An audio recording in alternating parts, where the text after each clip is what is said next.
This is BBC Two. Now Newsnight with Kirsty Walk. Nelson Mandela, the father of the South African nation, has died. An hour ago, Jacob Zuma, the president of South Africa, announced his death. Our beloved Nelson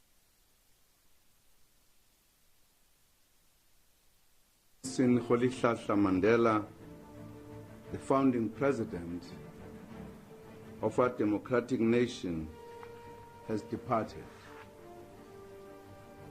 He passed on peacefully. Nelson Mandela was born in Old Transkei in 1918, almost a century ago.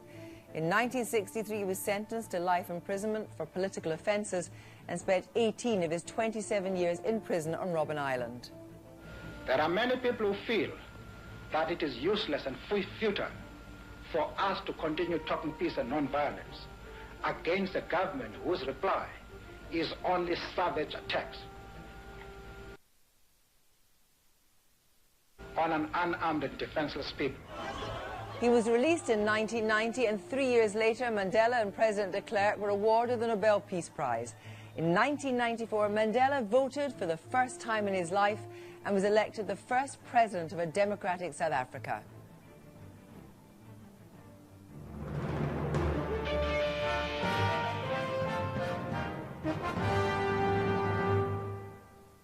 Good evening. He was surely the most famous man in the world, certainly the most respected.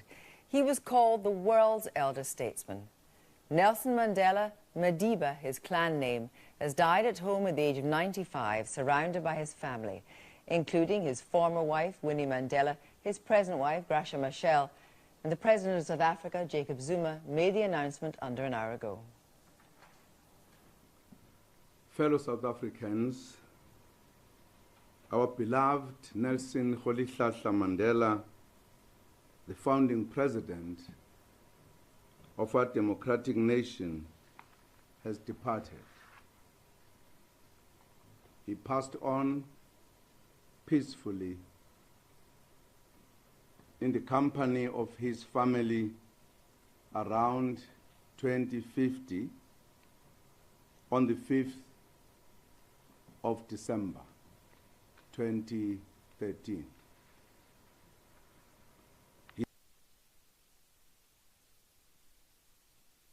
He is now resting. He is now at peace. Our nation has lost its greatest son.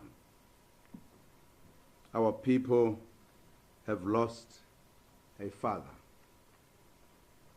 Although we knew that this day would come, nothing can diminish our sense of a profound and enduring loss. His tireless struggle for freedom earned him the respect of the world. Jacob Zuma, well, let's speak to Gabriel Gatehouse, who is live in Johannesburg now.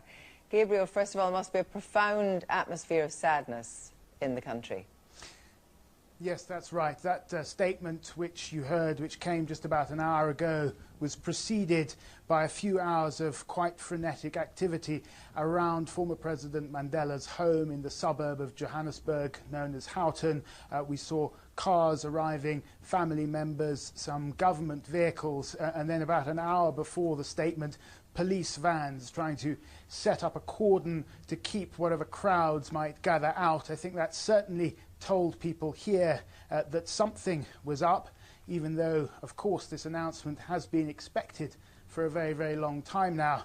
But then, of course, when the announcement came, I think nonetheless for South Africans it will still be a shock. I think the key words there from Jacob Zuma that you heard speaking in Pretoria at Union Buildings were a profound and enduring sense of loss. He said that the nation had lost its greatest son and that our people have lost a father. People here call Mr. Mandela Madiba by his clan name, or Tata, which means father.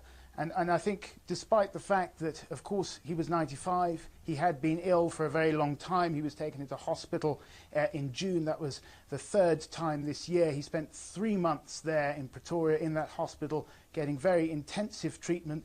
He was then discharged but continued receiving the same level of care at his home. So in a sense, South Africa had been given the opportunity to prepare for his inevitable passing, and yet whenever you spoke to South Africans, there was always that glimmer of hope that he might pull through. The word fighter was always mentioned. Just on Tuesday, 2 days ago, Mr. Mandela's eldest daughter, Makaziwe, said that while she could see that her father was struggling on what she called his deathbed, that he continued to teach the nation lessons and continued to courageously fight on. And if you look at what Jacob Zuma said there in his statement, the key point, he said, in him we saw so much of ourselves. And that is really crucial, because even though Nelson Mandela had retired from public life quite some time ago, he still represented the embodiment, if you like, of South Africa's better nature, everything that they wanted this country to be. Jacob Zuma said, let us reaffirm his vision of a society in which no one is exploited or oppressed, and to build a united, non-racial and prosperous South Africa. And I think while in the coming days people will gather to pay tributes to the huge amount that Nelson Mandela did to achieve that in South Africa, they will also be mindful of the way they still have to go to achieve his vision. Gabriel, please stay with us for a moment, because we want now to go over to America. President Obama has just given his reaction speaking at the White House. At his trial in 1964, Nelson Mandela closed his statement from the dock saying, I have fought against white domination, and I have fought against black domination. I have cherished the ideal of a democratic and free society in which all persons live together in harmony and with equal opportunities.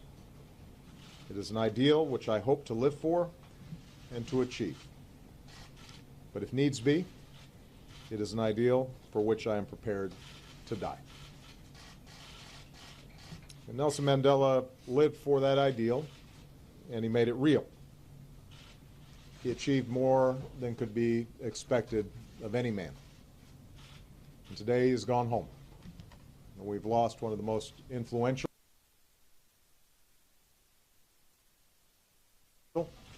courageous, and profoundly good human beings that any of us will share time with on this earth. He no longer belongs to us. He belongs to the ages. Through his fierce dignity and unbending will to sacrifice his own freedom for the freedom of others, Madiba transformed South Africa and moved all of us. His journey from a prisoner to a president embodied the promise that human beings and countries can change for the better. His commitment to transfer power and reconcile with those who jailed him set an example that all humanity should aspire to. President Obama, and we'll be bringing you reaction from other world leaders as we get it, but we're going back now to Gabriel. Gabriel, although in 1999, he stood down and handed over to Thabo Mbeki, he was, as you said, very active in society as a huge force for reconciliation, very much a wise man, and indeed took a stand on issues like AIDS and HIV against Thabo Mbeki. He did. He remained a huge moral authority even after he left politics, and indeed even after he almost disappeared from public life altogether. And that is why I think in part you will see such a huge reaction to his death tonight and in the coming days, because even though he hadn't been seen in public for a very long time, his very existence, the very knowledge of South Africans that Madiba, as they called him, was still alive,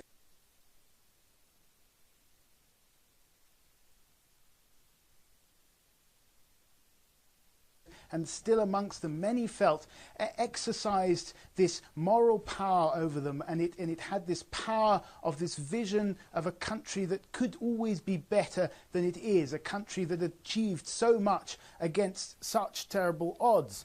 Under Nelson Mandela's leadership, the very fact of his continued existence, I think, gave people hope that they could still move forward and further.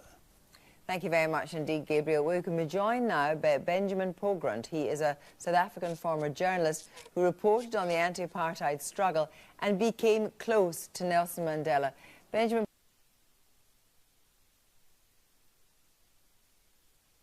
Pogrund, it's a sad time you join us, but thank you for speaking to us tonight.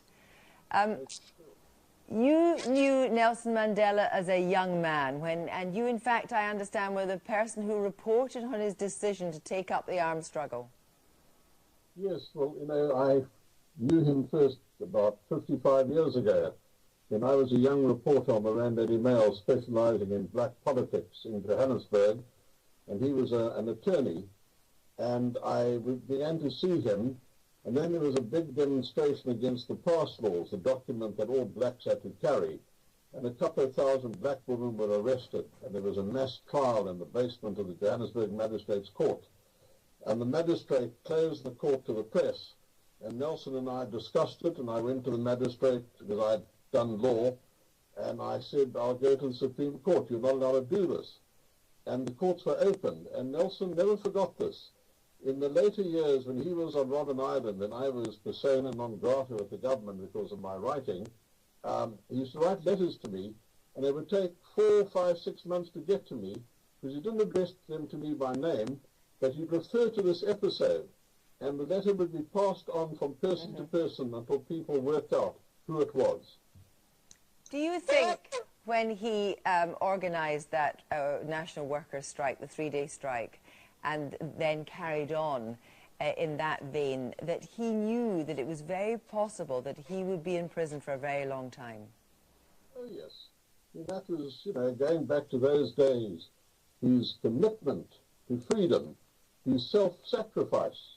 You know, this was a man, I must tell you, at that stage, we're talking now about the end of the 50s, early 60s, although he was a leader in the African National Congress, he had a bit of an image as a playboy.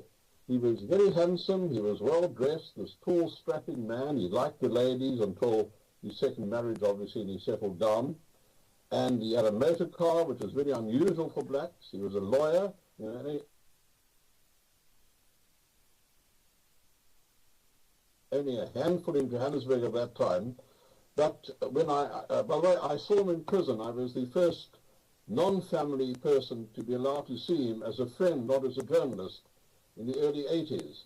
And I had to give the government an undertaking not to write anything about it, which was pretty hard for me, as I was deputy editor of the Rand Daily Mail.